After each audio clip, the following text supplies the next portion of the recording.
Good morning, family. I am Dr. Nteri Nelson, for those who are joining us for the first time today. So I greet you in a spirit of Onk Uja Seneb, life, prosperity, and health. And so today, our service is on Ausurian resurrection. It is on the story of Ausur, Auset, and Heru, and the suffering and death and resurrection, as it is our story, and it is the Kemetic technology for remaking ourselves as beings of light. As we learn this story, as we re-immerse ourselves, we are coming in rapport with the cosmic rhythms of our story and understanding when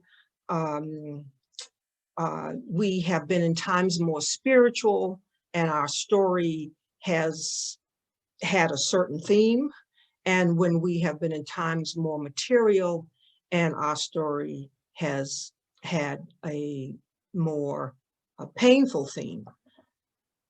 So today, let us move forward, and let me share my screen with you.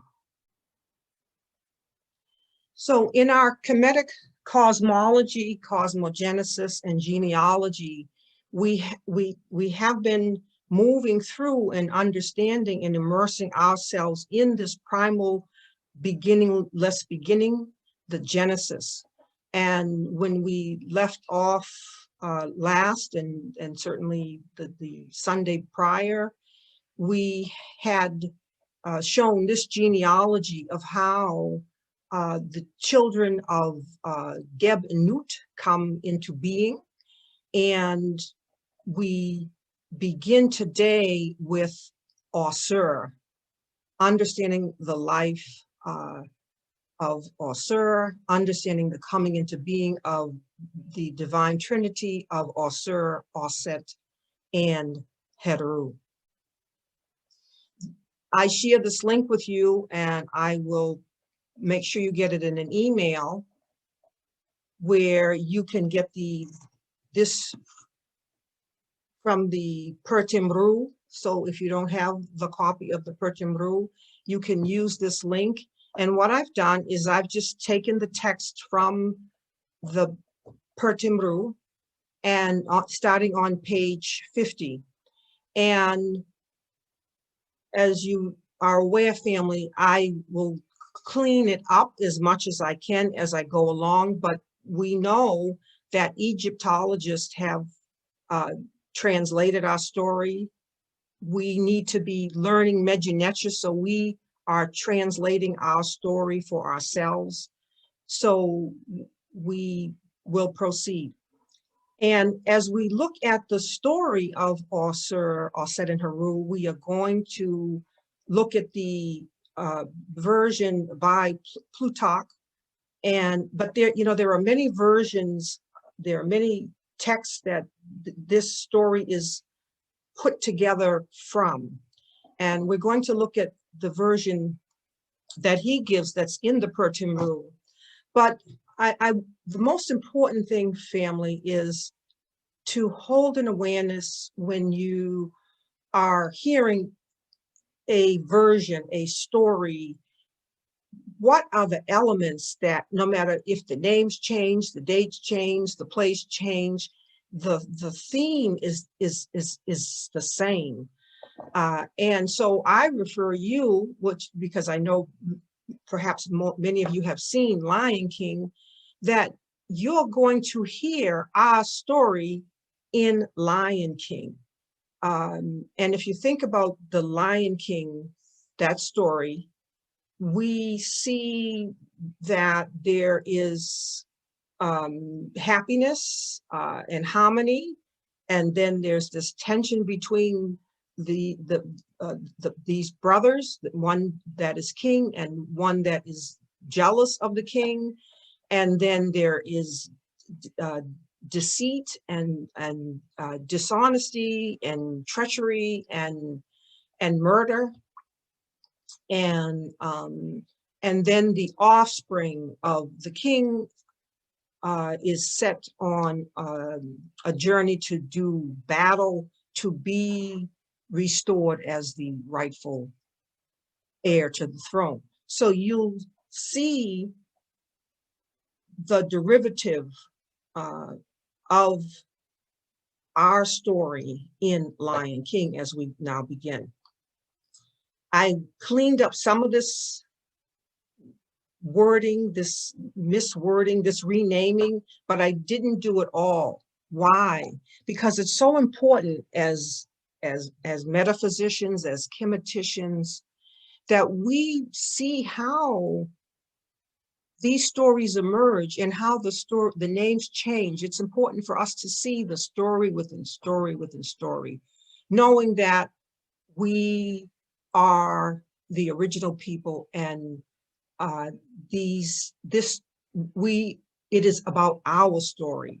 So we do the work of knowing if we run across a name like Isis, we know that it's Auset or asked, okay? So let's go through this. And please put your questions in the question and answer for answers later on when we take the time to, in the last half, to answer questions. So here we go, family. And why is it so important for us to learn this story? Some of you may be familiar with this story. Each time, even though those who are familiar hear the story, there's always something to understand at a deeper level. So anytime we hear a story, there's always some new meaning that can be revealed. So according to this writer, the goddess Rhea, or Nut, we've been talking about Nut in our cosmology, the wife of Ra, was beloved by Geb. And when Ra discovered the intrigue, he cursed his wife and declared that she should not be delivered of her child in any month or in any year. Then the god, or Neb, Chehuti, who also loved Nut, played at tables with Selene and won from her the 70th part of each day of the year, which added together made 5 whole days. So we're talking about the calendar. Our African ancestors gave us the calendar. These he joined to the 360 days of which the year then consisted. And upon the first of these 5 days was Ausur brought forth.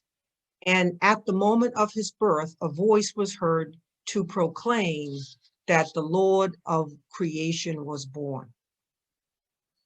Now, in continuing, we read, in the course of time, he became king of Kemet.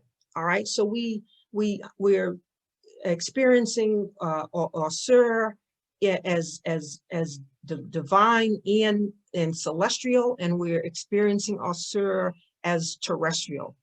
So in the course of time, he became king of Kemet and devoted himself to civilizing his subjects and to teaching them the craft of husbandman.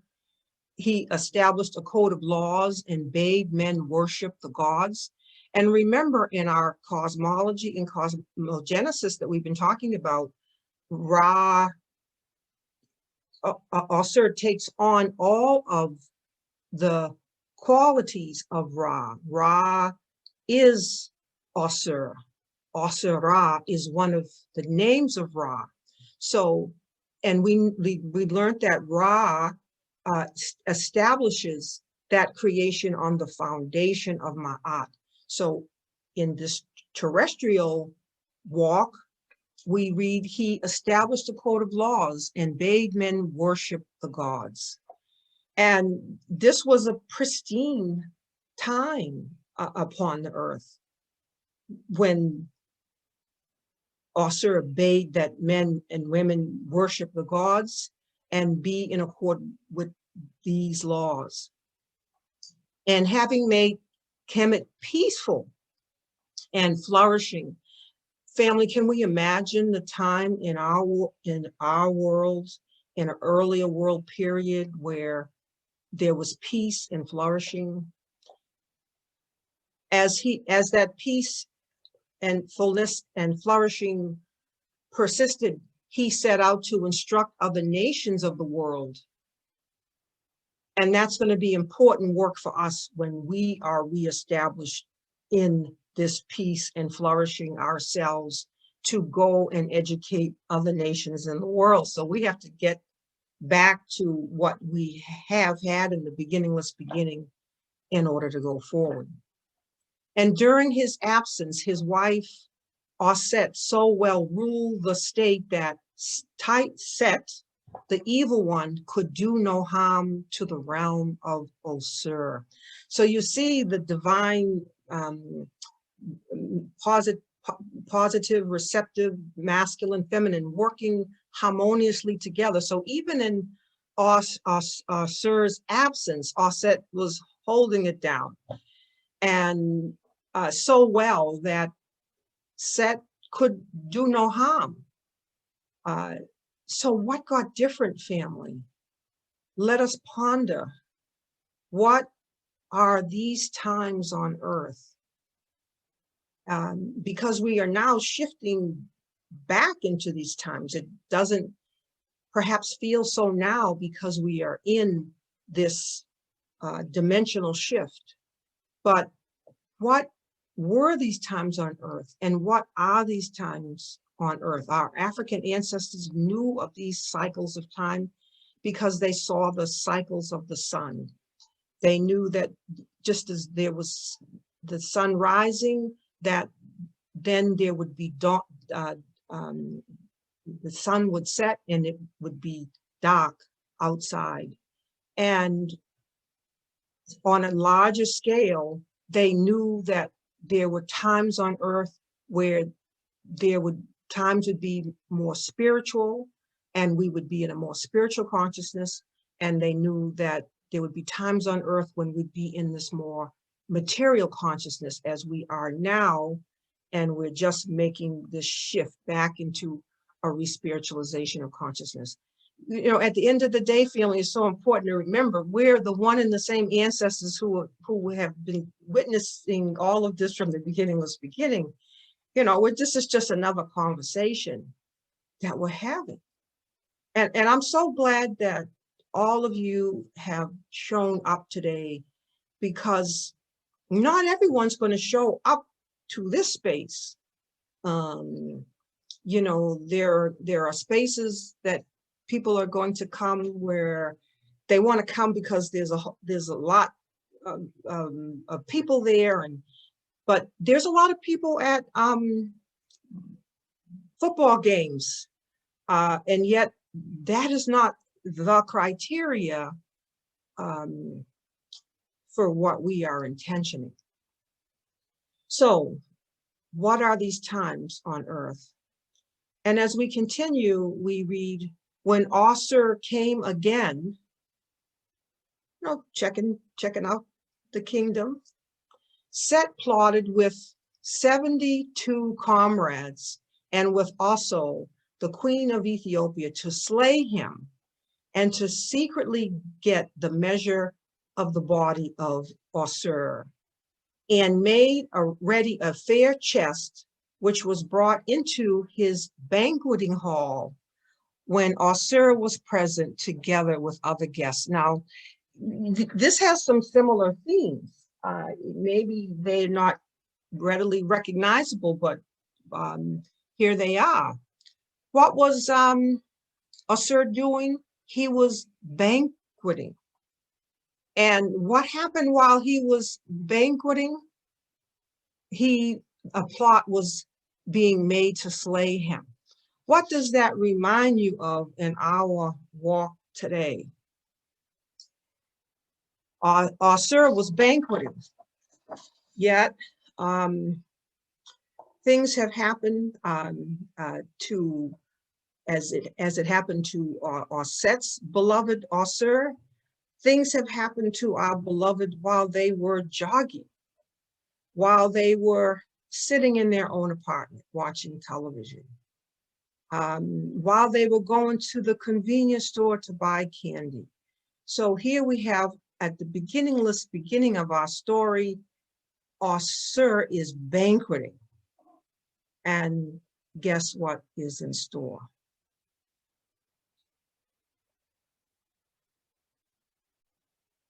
And then we read, by a ruse, Ausur was induced to lie down in the chest, which was immediately closed by Set and his fellow conspirators, who conveyed it to the Tanaitic mouth of the Nile.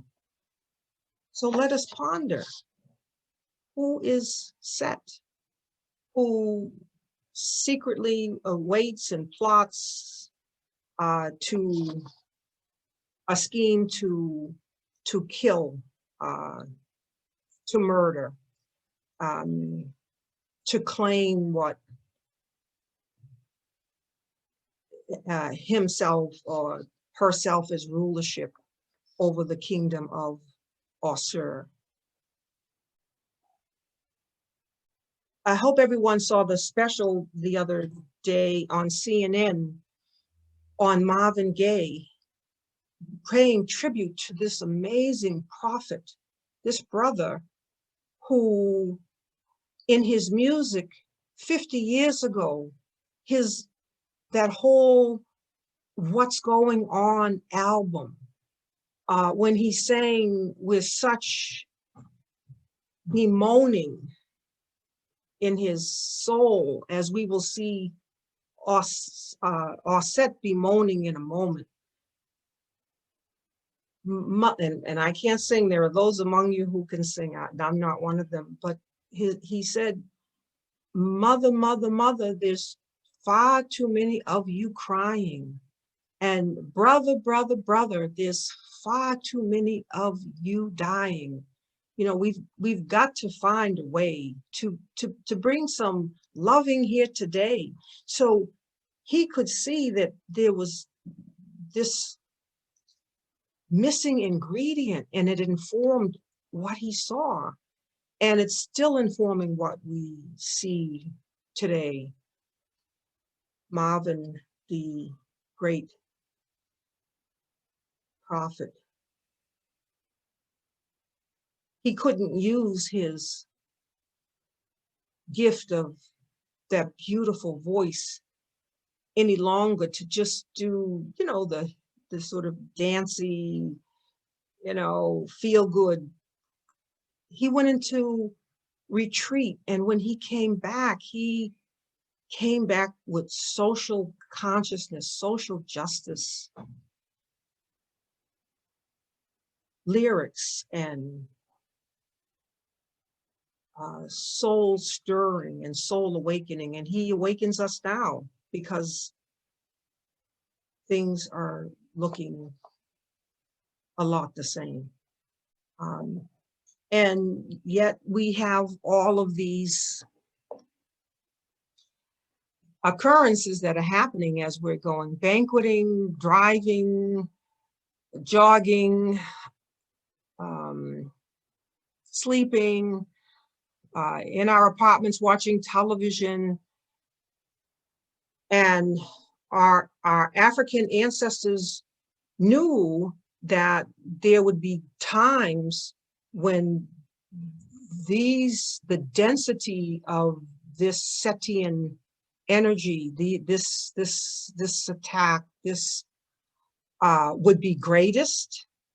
And then when we would move toward a re-spiritualization again, our African, and it is just like it's not personal, family. You know, when we got up this morning and we saw the sun on the horizon, and we said, wow, you know, it's glorious. Tonight, when the sun goes down, we're not gonna curse that and say, oh, it's meant meanly against me because the sun went down. Our African ancestors stood back as witnesses and observed. And they knew that the sun came up and the sun went down. And they knew in back of that were bigger cycles where the sun would be up and there'd be a greater light and spiritualization in consciousness period on our earth. And then there'd be times when the sun would go down and there'd be greater periods of a materialization in consciousness cycle, which we are in and have been in the grips of on this planet and are just emerging from. And it's not personal. It feels personal, but it's about understanding the cycles of time. And family, you, me, we're the one and the same ancestors who've been watching this thing go on for forever and ever. Because what? I have to inform you of something. We're in this forever and ever. We are eternal. We are the ever coming ones. We are forever and ever. And I hope and trust that in steeping in the beginningless beginning and in this primal wisdom, there can be more clarity and there can be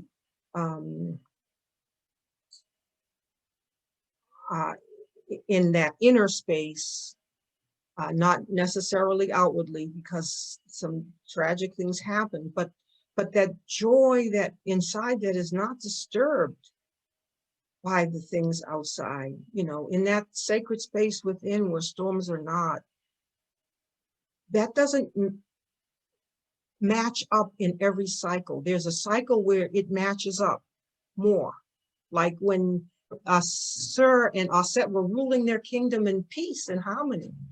There was a matching up with what happens inside and the outer world. And then there's the time when there isn't that matching up because there's been a fall, let's say. That's a common way of talking about it, and we're going through that in consciousness. We're experiencing those times. Want to have you ask your questions. We're getting close to our time here if you have any other questions. And so we have to do the work to create that space where storms are not, that sacred space. And I hope and trust, family, that you can find this a space in which to intention this work and be amplified in this work. There is a Kemetic law which is the law of rhythm. It's the law of balance. It's the law of polar opposites. And it's the law of how our African ancestors teach us how to polarize ourselves here. So as the pendulum swings, we maintain our balance. We have the so-called highs and we have the lows, but how do we maintain our balance as the pendulum swings and see things and be present to do the work of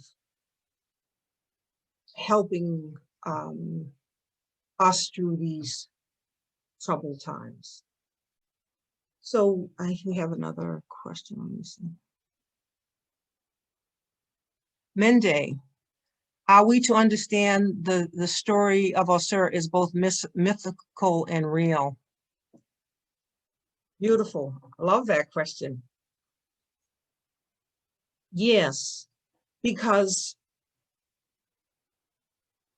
it's all about the sun And we started in our cosmology and cosmogenesis in talking about the arising of that cosmic sun out of the waters of noon in the beginningless beginning, and through that arising of that great egg, that eye of Ra on that cosmic level, and how we then locate our journey in consciousness in seeing the same in our local sun, Ra, that we saw on the horizon this morning. We all woke up and we saw the sun. And our African ancestors do as above, so below is above. And I put that scale, how we move from tiniest atom all the way, tiniest atom to plant, to animal, to human, to our earth, to our sun, our solar system, super constellations, our Milky Way galaxy, super galaxies, all the way up to the cosmic egg and universe in total. That is the scale of our consciousness, our being. And so we locate on this level, and so we're understanding that Ausur is as the sun,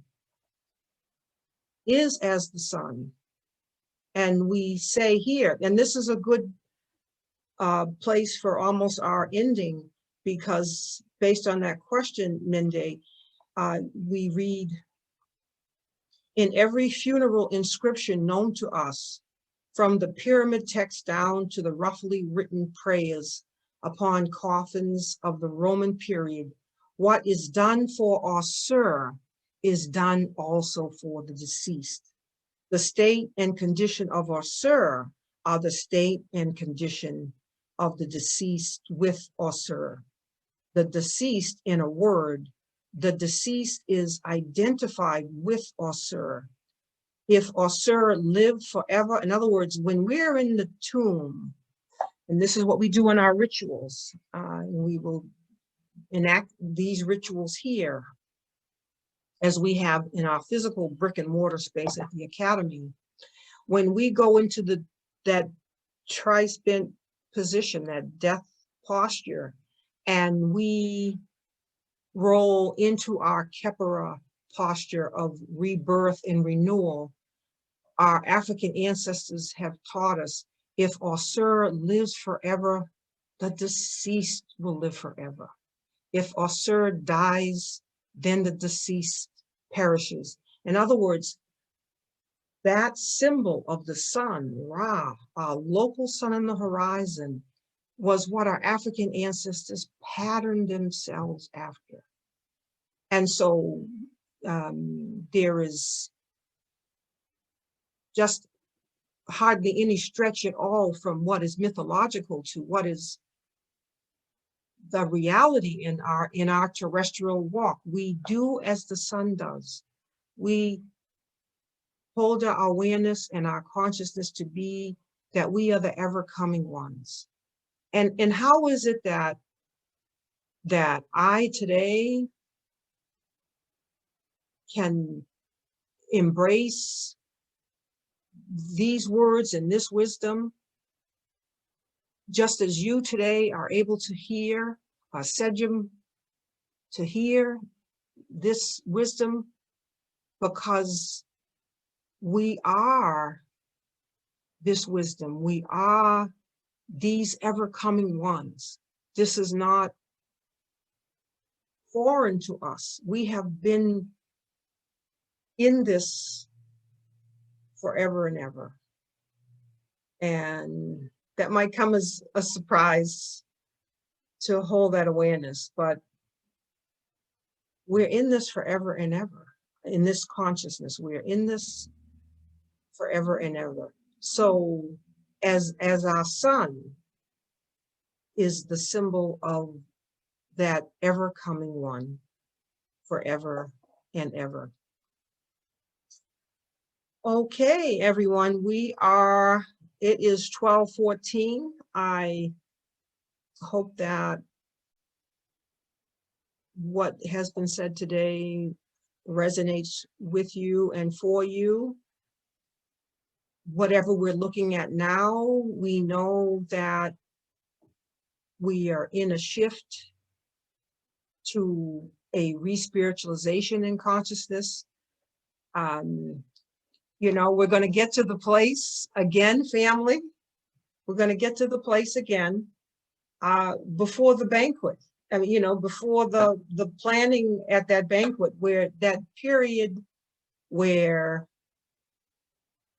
the kingdom was at peace and the laws were being obeyed. And let me just back up and end with that. How we were in the beginning. It just seems so far away now. You know, we went out banqueting. You know, later we went out to find wood to cut to make a drum, and we were captured and sold into enslavement. So many things have happened along the way. But I want to remind you, family, of where we're going, and because our African ancestors have told us where we have been and where we've come from. So we need but remember. And I leave you with the words, upon the first of these 5 days was Ausur brought forth, sun coming over the horizon. And at the moment of his birth, a voice was heard to proclaim that the Lord of creation was born. In course of time, he became king of Kemet and devoted himself to civilizing his subjects and to teaching them the craft of husbandmen. He established a code of laws and bade men worship the gods. Having made Kemet peaceful and flourishing, he set out to instruct the other nations of the world. During his absence, his wife Auset so ruled that Set, the evil one, could do no harm to the realm of Ausur. And this is where we're moving back to have that peace on earth where we have struck that balance in the laws of accord and teaching others to do the same so that we have peace on earth again. So on that, family, I look to see you next week, and I leave you with the words of blessing from our African ancestors, Ong Uja Seneb, life, prosperity, and health. And so it is.